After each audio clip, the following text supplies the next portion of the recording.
નારદજીએ ઘણા બધા પ્રયત્ન કર્યા એ બંને જ્ઞાન અને વૈરાગ્યને જગાડવાના, પરંતુ જાગ્યા નહીં. વ્યોમ વાણી થઈ છે, આકાશવાણીની અંદર કીધું, એતદર્થમ તુ સત્કર્મમ સુરર્ષિત્વમ સમાચર. હે સુરર્ષિ, હે દેવર્ષિ, હે નારદજી, તમે આના માટે સત્કર્મ કરો. સત્કર્મ કરશો તો આ બંને જણનું કલ્યાણ થશે અને આ બંને જણા જાગૃત થશે. સત્કર્મની વાત કરી.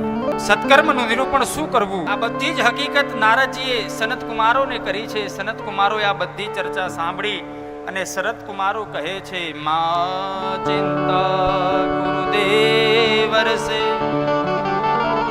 હર્ષ ચિત્તે સમાવહ ઉપાય સુખ સાધ્યોત્ર વર્તતે પૂર્વ એવહિ. નારદજી નાના ભાઈ છે, સનત કુમારો મોટા ભાઈ છે. એટલે આજે મોટા ભાઈ નાના ભાઈ નારદજીને કહે છે, નારદજી તમે ચિંતા ન કરશો, આના બધા ઉપાય આપણી જોડે છે. એટલે એનો મતલબ એ થયો કે મોટા હોય ને ત્યાં સુધી નાનાને બહુ ચિંતા રહે, પણ પૂછે તો બોલો કૃષ્ણ કનૈયા. પૂછે તો પૂછે નહીં તો આગળ દિનના જાતે કરીએ તો બધા લોચા પડે.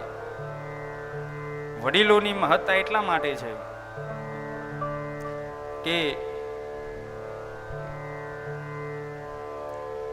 એક વાત યાદ આવી પણ હવે ભૂલી ગયો, કાલે કઈ યાદ આવશે. આવા તો ભૂલી ગયો, તરત જ વીજળીનો ચમકારો થયો પણ ભૂલી ગયા. કાલે યાદ આવશે. આજે અમે કથા બહુ બાકી છે. આજે કથા કેટલા વાગે ચાલુ થઈ ખબર છે? કથા કેટલા વાગે ચાલુ થઈ? 4:45 ચાલુ થઈ.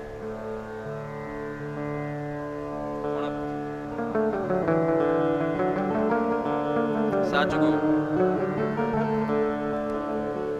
આપણે એટલું ચિંતા.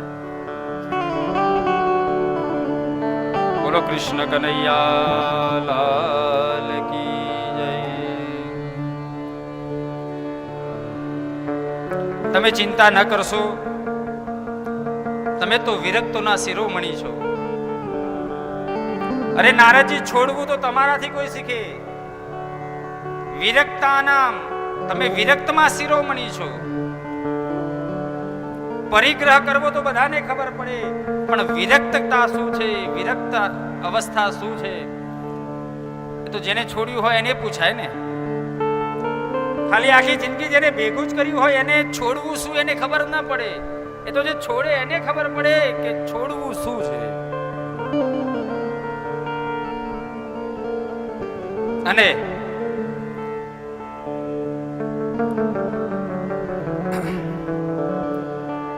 સનત કુમારો પ્રથમ કહે છે, સત્કર્મ તવ નિર્દિષ્ટમ વ્યોમ વાચાતુ યત પુરા તદુચ્યતે શૃણુષ્વાદ્ય સ્થિરચિત્ત પ્રસન્નિધિ. આકાશવાણી થઈ અને આકાશવાણીની અંદર જે કીધું કે સત્કર્મ કરો, તો સત્કર્મનું નિરૂપણ, સત્કર્મ કોને કહેવાય તે અહીંયા કહે છે, તમે સાંભળો. સત્કર્મ સૂચકો નૂનમ જ્ઞાન યજ્ઞ સ્મૃતો બુધૈ